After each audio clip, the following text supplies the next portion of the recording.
Hola, bienvenidos. Esto es El Plan Perfecto, un lugar que elegimos para conversar con los protagonistas de la cultura en Catamarca. Hacemos este programa desde antaño, el bar que está ubicado en calle Rivadavia 1098 o bien en la esquina de Rivadavia, esquina Zurita. Hoy estamos vestidos por Va de Nuevo, moda sustentable, la mejor prenda para cambiar el mundo. Ese es el concepto que Ivana y Cecilia manejan. Las ubicás en calle Ramón Navarro 1400 en barrio Achachay. Si no, también las buscás a través del Instagram Va de Nuevo Showroom. Dale, entra, vení, hacé con nosotros el plan perfecto. En el Plan Perfecto nos damos muchos gustos, especialmente el de hablar con los hacedores culturales, conocer su pensamiento, pero yo no le conté a la producción, yo me quería dar un gusto personal, y es hablar con una querida profesora de mi época de secundaria, profesora de letras ella, pero de pronto se convirtió en una gran investigadora de la historia, de lo cotidiano, de las calles, de los barrios. Graciela Mentasti, hola, profe hermosa, ¿cómo está? Buenas tardes, Beatriz. Encantada de estar acá. Mucho gusto. Un placer tenerla en el Plan Perfecto. Y bueno, ¿cómo es que la profesora de letras se convirtió en una gran investigadora de las tradiciones orales y de visitar hemerotecas? ¿Cómo fue eso? Bueno, yo también me pregunto eso, pero fue así. Me jubilé después de haber trabajado muchísimo en la escuela normal y de pronto digo, no, yo tengo que seguir haciendo algo porque yo consideraba que estaba en el momento culminante de mi carrera. Tengo que hacer algo. Y bueno, casualmente en Buenos Aires, pasando por un barrio, me entregaron un folleto de que era con plano del barrio, con los lugares emblemáticos. Y digo, pensar que en Catamarca nosotros conocemos tan poco de los barrios. Así que cuando vine acá, digo, no, tengo que hacer algo. Y me puse a investigar y digo, el barrio más antiguo es Villa Cubas. Entonces, empecé, por supuesto, como profesora a hacer la planificación, porque siempre hacíamos planificación, marcando objetivos generales, específicos, y cuáles eran las acciones que iba a tener. Y me he dado cuenta que en realidad lo que tenía que hacer era salir a investigar, salir a conocer el barrio, porque acá la gente de Catamarca, de los barrios, conoce mucho del centro, pero la cara de gente del centro de los barrios no conoce nada. Primero empecé a hacer como una investigación, gente que conocía yo. Digo, escúchame, ¿cómo se llama la plaza de Villa Cubas? No tengo idea. Escúchame, ¿y la iglesia de Villa Cubas? No. O sea que yo me daba cuenta que había un desconocimiento general. Yo tomo Villa Cubas porque es el primer barrio que elegí. Entonces digo, no, tengo que hacer que la gente deje de ignorar eso. Y fui a hacer lo que se llama el peinado del barrio. Es como el peine, vos viste que vas con el peine y los dientes cuadra, por supuesto, sin auto. Nunca hay que ir con auto a caminar. Una cuadra, iba con una libretita o con un anotador. Entonces pasaba y veía un pasillo y al fondo del pasillo lo veía sentado un viejito en una reposera o en una hamaca. Entonces ponía viejito en una hamaca, posible informante.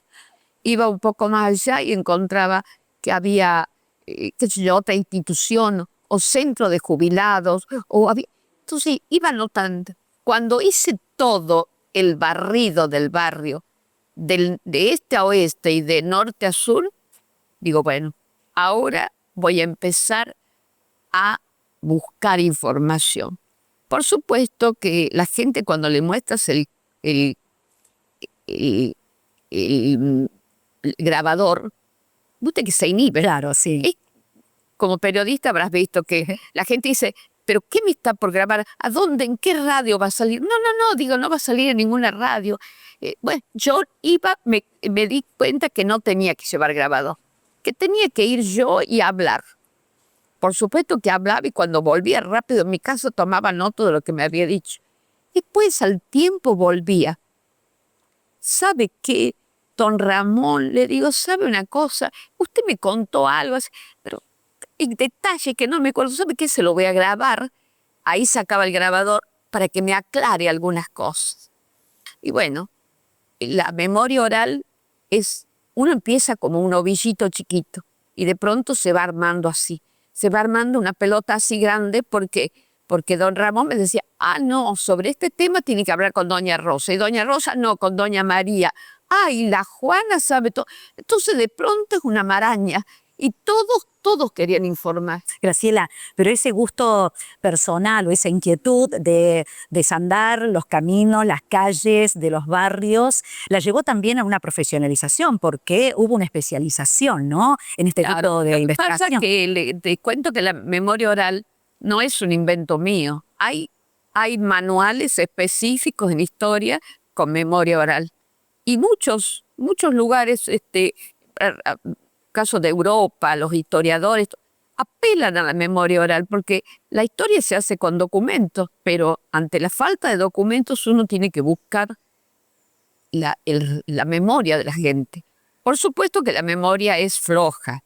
A veces uno me contaba una historia, dice, sí, acá sabe que había un puentecito de madera para cruzar el canal. Iba más allá, me decía, no, el puente de madera estaba acá, no estaba allá. O sea que uno tenía que, por supuesto no me basaba en el primer informante, tenía que encontrar la historia esa, por lo menos en 5 personas que me cuenten la misma historia. Yo le decía, mire, sobre este tema no sé nada, entonces me contaba. Y así hacía como si fuera un chequeo de la información para ver si era cierta, si era verdadera. Entonces así fui. Después venía, por supuesto, ¿qué hacía? Volvía a mi casa y desgrababa eso. Lo desgrababa yo y lo tenía. Después tenía una carpeta así con una cantidad de grabaciones de todo lo que había hecho. Y hacía lo que se llama el fichaje. Me ponía a poner, por ejemplo, iglesia. ¿Quién había hablado de la iglesia? Había hablado una, la otra. Entonces ponía página tal. Y después fui armando.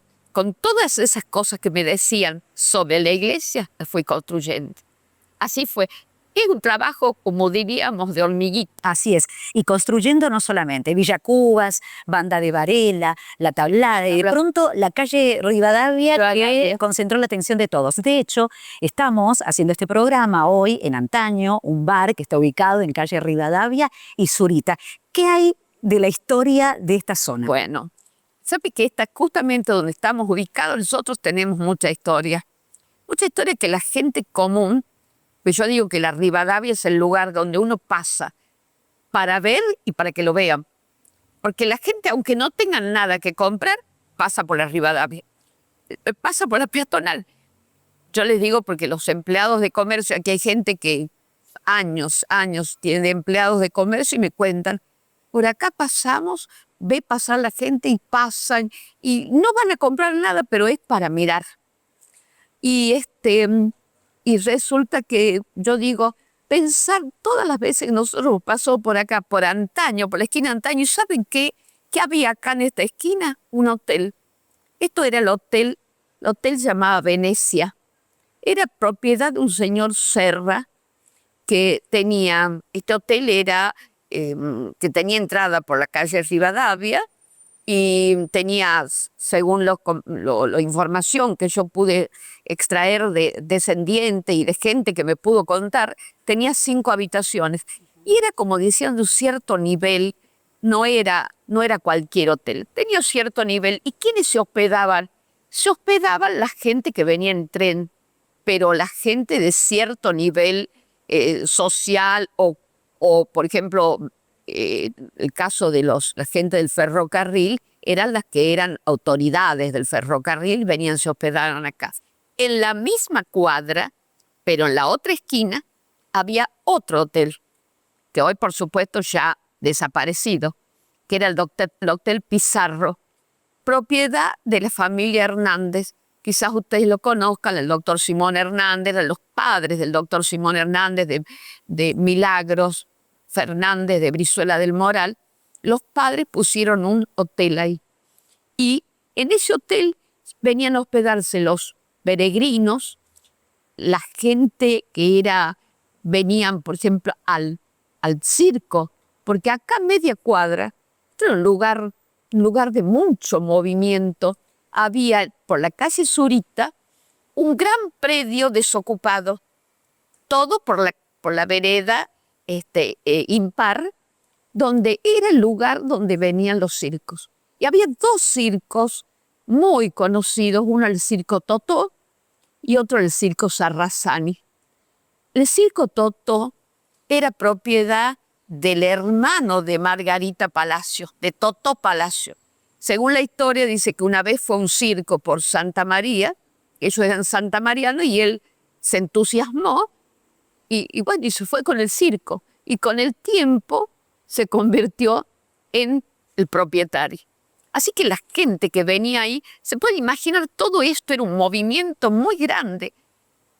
En diagonal al hotel, el hotel del señor Serra, era un lugar que se llamaba Asilo de Mendigos, donde hoy está la escuela, que nosotros la conocemos como escuela piloto, pero es escuela Alberdi Villarroel. Bueno, ahí había un asilo de ancianos, de mendigos. Así comenzó en el año 1929, más o menos. Y de pronto se albergaban ahí a gente que no tenía lugar para vivir. Entonces ahí le daban desayuno y le daban merienda. Pero ¿qué pasa? De pronto se fue, diríamos, cambiando, porque el señor ese mendigo traía a otros familiares que no tenían dónde vivir y se alojaban ahí. Llegó un momento que era tanta la gente que vivía en ese lugar que más o menos en la década del 50 lo desarmaron, porque era como sería hoy, como siendo un conventillo. Vivían muchas familias. Y después, con el tiempo, lo desarmaron. El terreno había sido donado por el doctor Flores, Emilio Flores, que vivía a la media cuadra. Y lo tiraron abajo y construyeron, en la época del gobernador Brizuela, construyeron la escuela, que en un momento se llamó Escuela Piloto, y después, con los años, se convirtió en la fusión de dos escuelas, Alberdi y la Rita Vera de Villarroel. Y acá en la esquina también sucedió un hecho llamativo. Así. Ahí se instaló el primer carrusel que hubo en Catamarca, de un señor Moya. El señor Moya lo había comprado al carrusel y lo trajeron y lo instalaron ahí, propiamente en la esquina. Ya les digo, era un predio vacío. Y ese carrusel con los años es el que se trasladó a la Plaza 25 de Agosto. En donde obviamente las familias dan continuidad a esos emprendimientos, Claro. cosas que forjaron la ciudad. Claro. Ahora, ¿con qué espíritus se ha encontrado? Almas de personas que quieren revivir la historia familiar cuando No se habla siempre, de no locales siempre, comerciales. no siempre. No. Por ejemplo, acá en el caso de enfrente, de la vereda, está cruzando, siempre estoy hablando de esta esquina, no me voy más lejos, me quedo en esta esquina, estaba un almacén.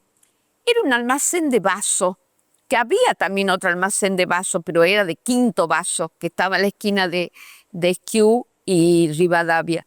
Acá era de un personaje realmente que se llamaba Carlitos Vaso, que era pariente de ellos, y Carlitos Vaso era un personaje raro porque andaba por acá, por la calle Rivadavia, era alto, delgado y andaba en bicicleta. Era el dueño de esa despensa, la despensa Vaso. Con los años, porque él se había dedicado mucho a la vida religiosa, a la meditación, decide venderla a la despensa, porque antes se llamaba despensa, le decían. ¿Y a quién se la vende?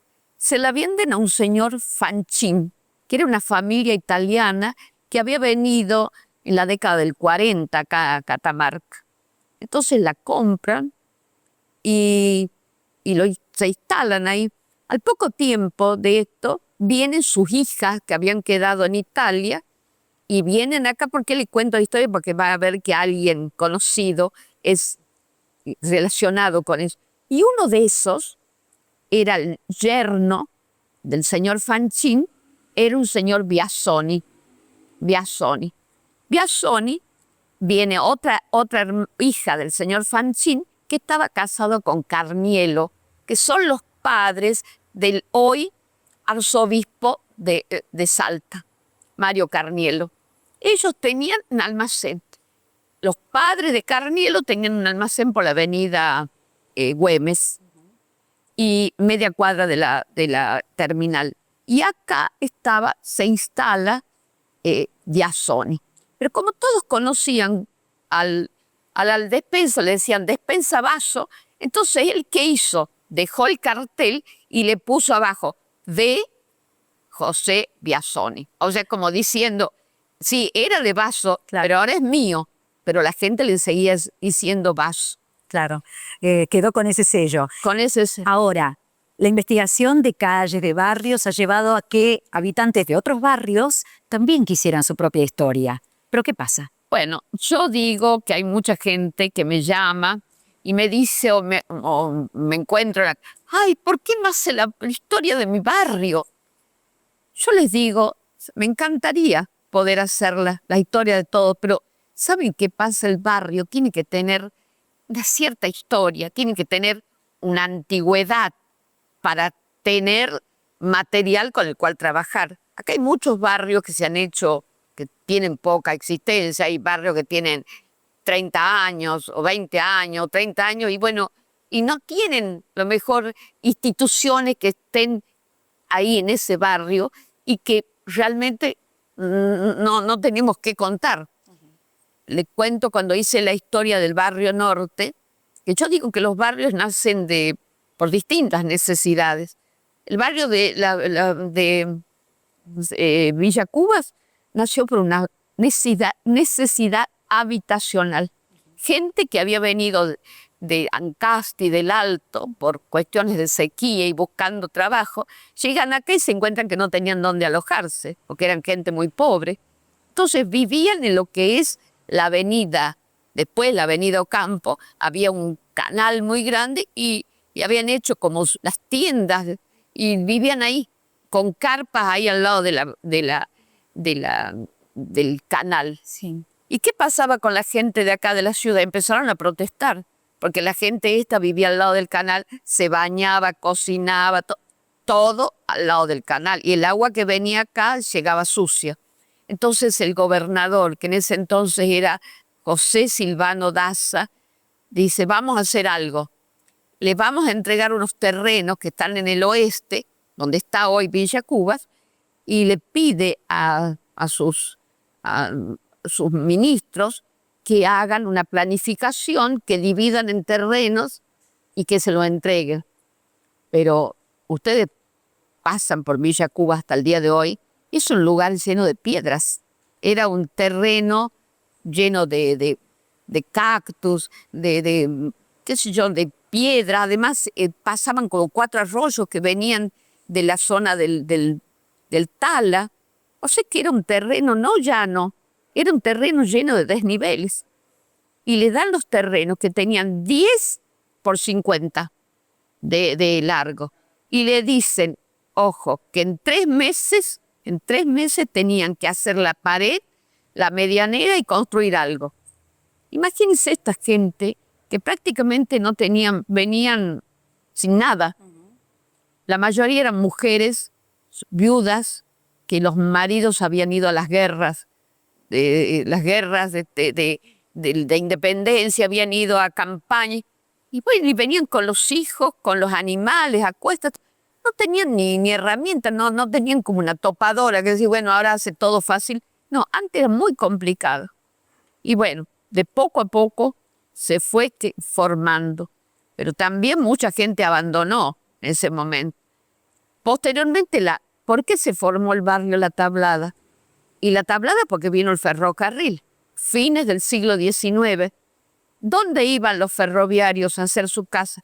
Y bueno, lo hacían ahí, cerca. Y había hasta la particularidad que había lo que se llamaba el llamador. Era un empleado del ferrocarril que a la mañana, temprano, creo que a las 6 de la mañana, iba por las casas y llamaba a trabajar. Era una ocupación rara, pero era así porque todos eran vecinos. Y el barrio norte, ¿por qué se formó el barrio norte? Y bueno, porque se fundó la Escuela Normal Regional. escuela normal regional contra las indicaciones que decían que el barrio, que el terreno del barrio norte no era conveniente para edificar porque es un terreno arenoso. Arenoso, no es con piedras, no tiene nada que ver con las piedras de la Milla Cubas. Y bueno, se hizo la escuela a pesar de todas esas indicaciones.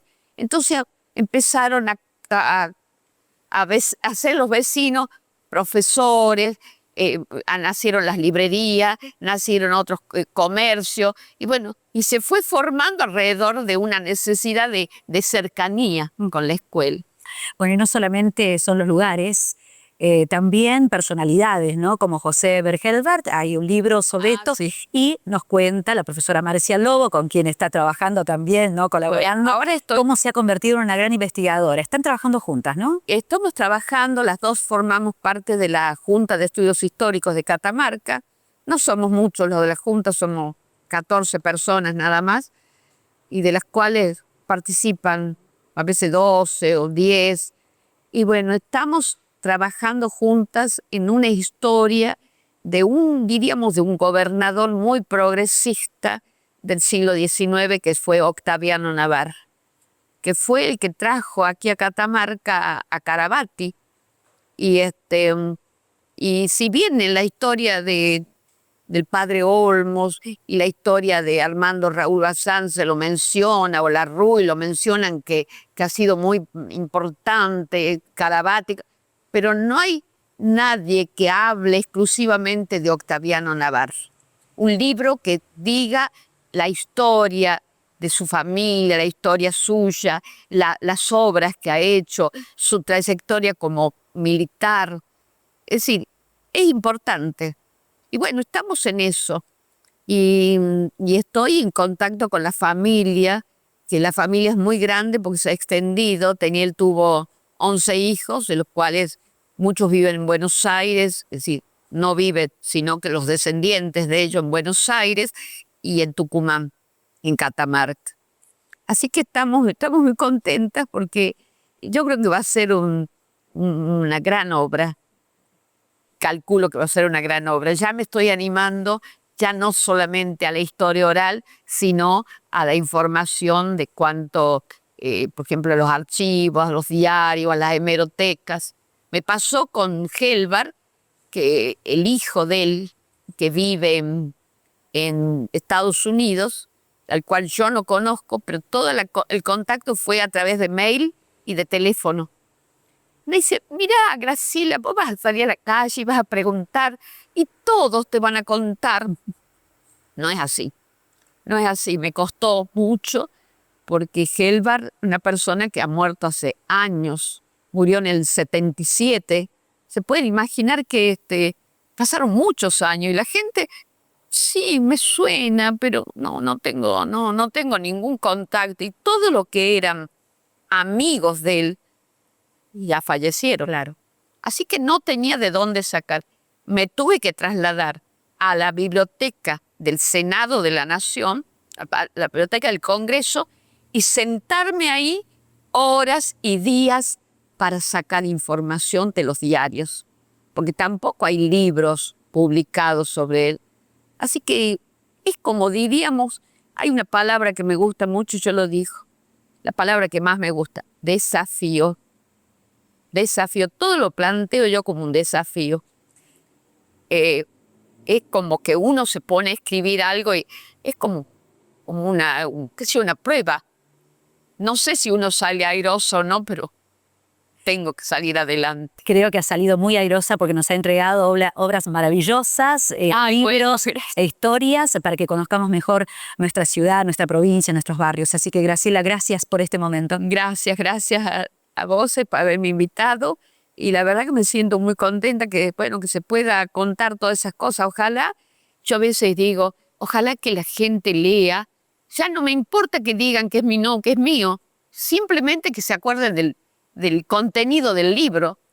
Porque viste que muchas veces, leí un libro hermoso. ¿De qué autor? No me acuerdo el autor. No me acuerdo, pero es hermoso el libro. Bueno, yo pretendo que se acuerden del contenido. El nombre mío yo voy a pasar. pero que se acuerde del contenido, eso es lo importante. Gracias nuevamente, profe. Un placer. Muchas gracias y mucho éxito. Gracias. Ha pasado por el Plan Perfecto Graciela Mentasti para contarnos de qué manera ha investigado sobre distintas calles y barrios y después, bueno, lanzó esos libros hermosos que todavía podemos leer en las bibliotecas, podemos ver en las librerías, así que hay que buscar y conocer más sobre nuestra historia. Este fin de semana, sábado 20 y domingo 21 de septiembre, el predio ferial Catamarca será escenario nuevamente de la Expo Jardín. Paseo de compra, food trucks, bandas en vivo, la posibilidad de comprar las mejores plantas será este fin de semana. No te podés perder esta oportunidad de recorrer entre las 10 y las 21 horas la Expo Jardín. Los monstruos van debajo de la cama es una obra que llega desde la provincia de Córdoba y se va a poner en escena en el Teatro del Sur este 21 de septiembre, a partir de las 21 horas. La obra es para mayores de 18 años. Si querés reservar y disfrutar de esta obra que tiene respaldo del Instituto Nacional del Teatro, podés comunicarte al 351 20 42 349. No te lo podés perder. La Unión Vecinal Sigalí-Mayo organiza para este 21 de septiembre el 5º encuentro de la semilla quebradeña, con entrada totalmente gratuita. La cita es en Ruta 4, kilómetro 8,5, para encontrarnos todos, a recibir la primavera y dar gracias por tanta abundancia. Hicimos juntos el Plan Perfecto. Nos ves a través del canal de YouTube de Catamarca Radio y Televisión. También nos podés ver a través de la pantalla de Catamarca Radio y Televisión los días viernes a partir de la hora 13. O nos seguís a través de Radio Provincia en el 100.3 los días jueves y viernes entre las 14 y las 15 horas. No te olvides de darle like a este video, dejarnos tus comentarios y bueno, te invitamos a que nos sigas. Será hasta la próxima.